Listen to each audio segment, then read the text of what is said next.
अस्सलाम वालेकुम, welcome back to my channel. I am Sharaz Subhani. तो आज की वीडियो में बेसिकली हम बात करने वाले हैं, अगर आपने पुर्तगाल में पीएचडी करनी है, स्कॉलरशिप पे करनी है या वैसे करनी है तो आपको कौन से बेनिफिट्स हो सकते हैं, और अगर आपने स्कॉलरशिप पे करनी है तो आपको कैसे अप्लाई करना होगा, किन बातों का ख्याल रखना होगा। और इसी के साथ साथ जो मैंने लास्ट वीडियो अपलोड की थी अब्दुल्ला भाई के साथ, वो मास्टर प्रोग्राम के बारे में थी और पुर्तगाल में लाइफ के बारे में थी कि अगर आपने मास्टर करना है तो आपको कौन से बेनिफिट्स मिल सकते हैं।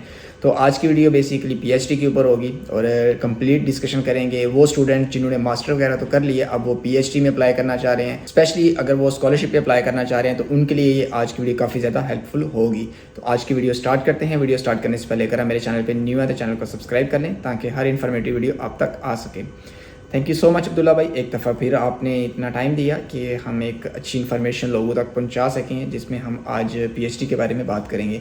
तो सबसे पहले आप शॉर्ट सी स्टोरी ये बताएं कि आप पुर्तगाल में पीएचडी कर रहे हैं तो इसकी क्लासेस का क्या सीन है, फीसिस का क्या सीन है, आप स्कॉलरशिप पे हैं तो क्या सीन है, और अगर आपके पास इतनी स्कॉलरशिप है कि आप फैमिली के साथ रह रहे हैं तो उनको सपोर्ट कर सकते हैं कि नहीं कर सकते। एक जनरल से डिस्कशन शॉर्ट सी हो जाए जिसमें लोगों को ये आइडिया हो जाए कि पीएचडी के लिए पुर्तगाल को चूज़ करना चाहिए कि नहीं करना चाहिए।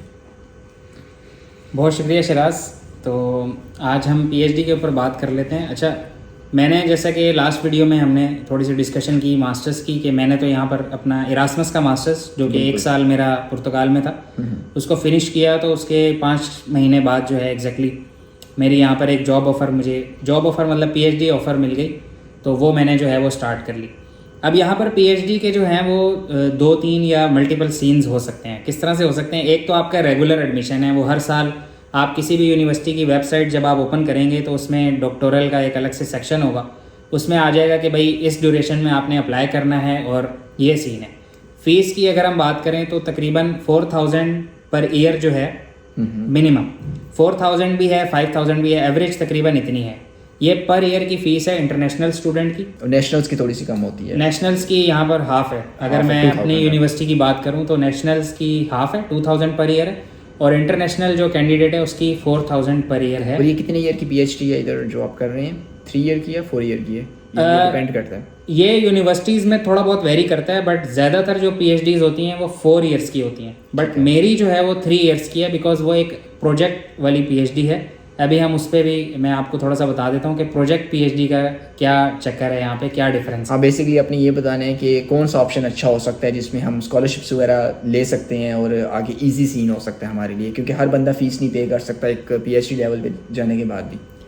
अच्छा, आप स्कॉलरशिप का यहाँ पर जो नॉर्मल सीन है पीएचडी में आने का, अगर स्कॉलरशिप के साथ आना है तो वो एक एफसीटी इनका एक इदारा है, वो लिंक आपने वेबसाइट नीचे मेंशन कर देनी है। ठीक है। एफसीटी जो है उसमें आप अप्लाई करते हैं। उसका तरीका ये होता है कि जैसे हम चाइना में, ख़ासतौर पे चाइना का नाम इसलिए ले रहा हूँ कि उसका प्रोसीजर कुछ इस तरह है कि सबसे पहले आप जो है आपका जो एरिया है, यानी कि जिसमें आपने मास्टर्स किया हुआ है, जो भी आपका रिसर्च एरिया बनता है, उससे रिलेटेड आपने पुर्तगाल की यूनिवर्सिटीज़ की वेबसाइट का जो डिपार्टमेंट है वो देख लेना है। उसमें फैकल्टी की लिस्ट आ रही होगी कि ये प्रोफेसर्स हैं, उन प्रोफेसर्स की अपनी एक लिंक होता है, यानी कि तमाम डिटेल होती है कि ये बंदा इस चीज़ पे रिसर्च कर रहा है। तो आपने वो रेलेवेंट बंदे जो है ना 3-4 यूनिवर्सिटीज़ के, उनको ईमेल करना है कि भाई मैं आपके पास आना चाह रहा हूँ। अब ईमेल आपने ये तो करना है कि मैं रिसर्च करना चाह रहा हूँ आपके साथ, लेकिन उसके साथ आपने रिसर्च प्रपोजल एक अटैच करना है, यानी कि आप पीएचडी में क्या करने जा रहे हैं और आपके पास क्या आइडिया है, वो आप रिसर्च प्रपोजल आप सर्च करेंगे किस तरह बनाते हैं, वो आपको मिल जाएगा। तो आपने एक ऑलरेडी एक स्कीम जो है ना उसको देनी है कि भाई मैं बड़ा इंटरेस्टेड हूँ, आपका जो रिसर्च एरिया है वो मेरे एरिया से मैच करता है, लिहाजा आप मुझे अपनी सुपरविजन में रखें। वो क्या होगा कि आप कुछ प्रोफेसर से रब्ता करेंगे तो कोई एक आध आपको लेटर दे देगा, उसको हम लेटर ऑफ रिकमेंडेशन कह सकते हैं।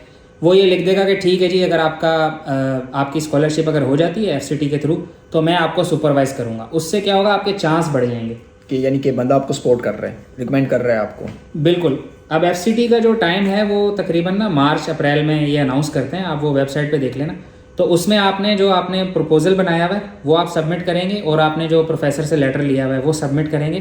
फिर एफसीटी की एक अलग बॉडी है वो उसको चेक करेगी, और अगर आप मेरिट पे आ जाते हैं तो फिर वो जब उनकी रिजल्ट अनाउंस करेंगे तो उसमें आपका नाम आ गया तो फिर ठीक है, आप उसी यूनिवर्सिटी में एडमिशन लें जहाँ से आपको लेटर मिला था। तो फिर सारी जिम्मेदारी एफसीटी की है, यानी कि आपकी फ़ीस जो है वो ज़ीरो हो जाएगी, 4 साल की आपको कोई फ़ीस नहीं देनी, और आपको 1200 यूरो पर मंथ जो है वो स्टिपेंड मिलेगा, और ये टैक्स फ्री इनकम होती है। और सोशल फ्री भी होती है। अगर आप चाहें तो सोशल सिक्योरिटी वॉलंटरी आप उसमें से पे करेंगे खुद से। यूनिवर्सिटी इसमें कोई इस्टेब्लिशमेंट क्रिएट नहीं यानी करती। कि इसमें आपको कोई टैक्स वगैरह देने की ज़रूरत नहीं है, यूनिवर्सिटी की फ़ीस भी देने की ज़रूरत नहीं है। सिर्फ ये है कि अगर आपने स्कॉलरशिप लेनी है तो आपने एक वे चूज़ करना है कि उनके थ्रू आपने लेनी है। बिल्कुल। और वो जो उस अगर आपको स्कॉलरशिप मिल जाती है तो जो सुपरवाइज़र आपको लेटर देगा तो उसकी सुपरविजन में आप काम करोगे। बिल्कुल ऐसे ही आप उसकी सुपरविजन में काम करेंगे और एफसीटी जो है वो आपका सारा खर्चा उठाएगी, यानी कि फीस ज़ीरो कर देगी, प्लस 1200 यूरो हर महीने आपको मिलता रहेगा। ये स्टैंडर्ड है पूरी पुर्तगाल की किसी भी यूनिवर्सिटी में, हर जगह 1200 यूरो पर मंथ आपके अकाउंट में। और जो पीएचडी का टाइम स्टार्ट होता है तो वो कब से आपका स्टार्ट होता है? एक तो नॉर्मल इनके एडमिशन स्टार्ट होते हैं ना, जिस तरह जनवरी में इनके इंटेक स्टार्ट हो जाता है पुर्तगाल का, और सितंबर में क्लासेस होती हैं इनकी। और जो पीएचडी का इसका भी ये सेम सीन है या इसका थोड़ा सा डिफरेंट है? सेम है। जो इस तरीके से आप आएंगे एफसीटी वाला जो प्रोसीजर मैं बता रहा हूँ एडमिशन लेके, वो सितंबर से ही स्टार्ट होगा। लेकिन उसके लिए आपको अप्लाई करने के लिए जनवरी में आपको वो तकरीबन मार्च अप्रैल तक आपकी चीज़ें रेडी हों, रिसर्च प्रपोजल बना हुआ हो, सीवी यूरोपास में बनी हुई हो, चीज़ें आपकी रेडी हो ताकि आप अप्लाई करें और वो इस प्रोसीजर से गुजरते हुए आप जो है वो इस तक पहुंचेंगे। तो अब मैं थोड़ा सा डिफरेंट सिनेरियो बता देता हूँ, प्रोजेक्ट बेस वाली पीएचडी जो कि मुझे मिली है क्योंकि मेरा जून से स्टार्ट हुआ है।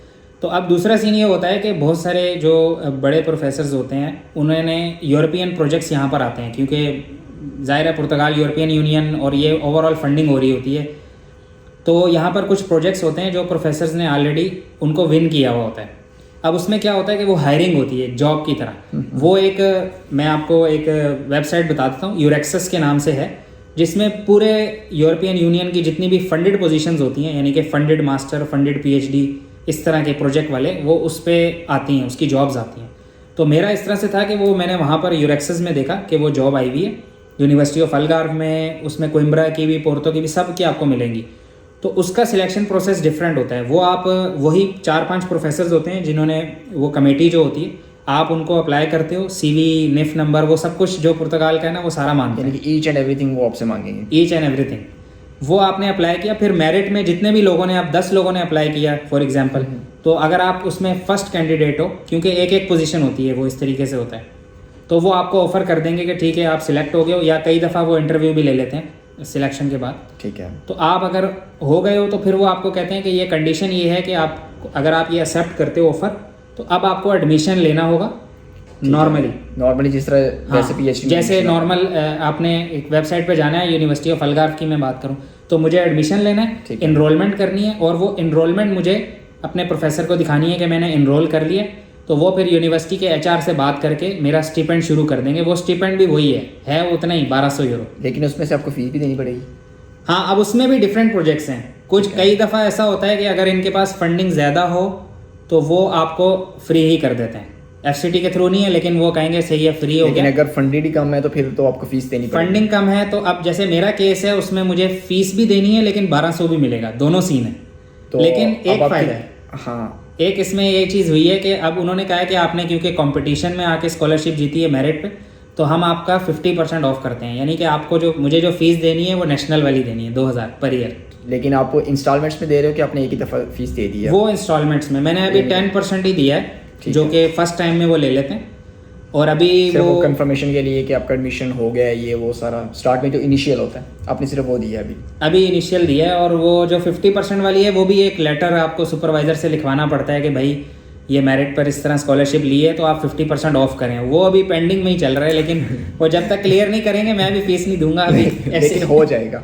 मतलब कि ये अगर आप पीएचडी करना चाह रहे हैं तो इस तरह से करके आप ऑप्शन निकाल सकते हैं, अगर आपने वाकई इंटरेस्टेड हो कि अगर आपने पीएचडी करनी है। लेकिन अगर आपने मास्टर करना है तो मास्टर के लिए मेरे ख्याल से थोड़ा सा वो डिफिकल्ट है। अगर आप एरास्मस में आते हो तो ऑप्शन ज़्यादा मिल जाते हैं। एरास्मस में ऑप्शंस हैं, लेकिन वो ज़रा कंपटीशन में आना पड़ेगा। अदरवाइज अगर आप पुर्तगाल में आके तो देखो तो पीएचडी के लिए भी आपको फीस देनी पड़ेगी। बाकी आप किसी भी अमेरिका में या किसी और कंट्री में सिर्फ एफसीटी के थ्रू जो है वो फ्री है। अदरवाइज आपको फीस देनी पड़ेगी अगर आपने पीएचडी करनी है तो। चलें, इसके अलावा अगर और कोई आपके माइंड में बात हो तो करें, फिर उसके बाद हम वीडियो को फिनिश करते हैं क्योंकि ऑलरेडी काफ़ी लेंथी हो गई है। हाँ, इसमें वही है कि यूरेक्सस की जो वेबसाइट है जिसमें फंडेड प्रोजेक्ट्स आते हैं, उसमें भी काफ़ी ज़्यादा पीएचडीज मैंने देखी हैं कि पुर्तगाल में भी आ रही होती हैं, कोइम्ब्रा, पोर्तो, लिस्बन, हर यूनिवर्सिटीज़ में। तो सिर्फ ज़रूरी नहीं है कि आप एफसीटी के थ्रू ही करेंगे, आप यूरेक्सस जैसे मैंने एक प्रोजेक्ट पीएचडी जो है वो ले लिया, इसी तरह आप भी उसके थ्रू भी आपने लाजमी चेक करना है। अक्सर लोगों को पता नहीं होता तो वो स्किप कर जाते हैं। और मैंने ये देखा कि पुर्तगाल में जो हमारी एशियन कम्युनिटी है ना वो पीएचडी के लिए बहुत काम आती है। जो मैंने खुद देखा कि जैसे यूनिवर्सिटी ऑफ अलगर्व में आप कर रहे हो तो मेरे ख्याल से आप अकेले ही हो पाकिस्तान से, या एक और बंदा होगा आपके साथ? नहीं, मैं ही हूँ अभी फिलहाल। अब हाँ देख लें, पूरी यूनिवर्सिटी में आप सिर्फ एक हो, तो यानी कि लोगों को पता ही नहीं है, इतनी रिसर्च ही नहीं है कि वो स्कॉलरशिप पे आएँ या पीएचडी करें। और मेरे जानने वाले को एक या दो बंदा जो लिस्बन में स्टडी कर रहा है पीएचडी। नहीं, हाँ लिस्बन में है, कोइम्ब्रा और पोर्तो में भी मैं कुछ लोगों को जानता हूँ। असल में रैंकिंग का भी थोड़ा सा है, वहाँ पर रैंकिंग थोड़ी अच्छी है। और मेरा ये था कि यहाँ पर एक तो मैंने मास्टर्स यहाँ एंड किया था, तो वो एक एनवायरनमेंट बन जाता है और फिर थोड़ा सा मेरे लिए मुझे आसान लगा कि यार यहीं पे कंटिन्यू करना बेहतर है। स्कॉलरशिप भी मिल रही है तो सब कुछ ईजी हो रहा है, तो चलो इधर से कंटिन्यू करना। Thank you so much Abdullah भाई, आपने इतनी इन्फॉर्मेशन शेयर की। तो नेक्स्ट जो खर्चे की बात है ना वो हम नेक्स्ट वीडियो में अब डिस्कस कर लेते हैं, क्योंकि ऑलरेडी वीडियो काफ़ी लंबी हो गई है कि अगर जो आप अर्निंग कर रहे हो और फैमिली के साथ आप रह रहे हो तो क्या आपका गुजारा हो सकता है कि नहीं हो सकता। तो आज की वीडियो इतनी ही थी। वीडियो अच्छी लगी है तो लाइक और शेयर ज़रूर करें, और मज़ीद इन्फॉर्मेटिव वीडियोज़ के लिए आप मेरे चैनल को सब्सक्राइब कर सकते हैं। और अगर आपका किसी किस्म का कोई भी क्वेश्चन हो तो अपनी कमेंट बॉक्स में कमेंट कर सकते हैं। और अब्दुल्ला भाई का चैनल भी साथ अटैच है, जैसे मैंने लास्ट टाइम भी बताया था। किसी किस्म की आपको कोई भी इन्फॉर्मेशन चाहिए हो एजुकेशन के रेलिवेंट, तो आप नीचे इनके चैनल को विजिट कर सकते हैं। आपको each and everything about education, scholarships, admissions आपको मिल जाएगी। Thank you so much Abdullah भाई, आपने इतना टाइम दिया। मिलते हैं नेक्स्ट वीडियो में। अल्लाह हाफिज़, बाय।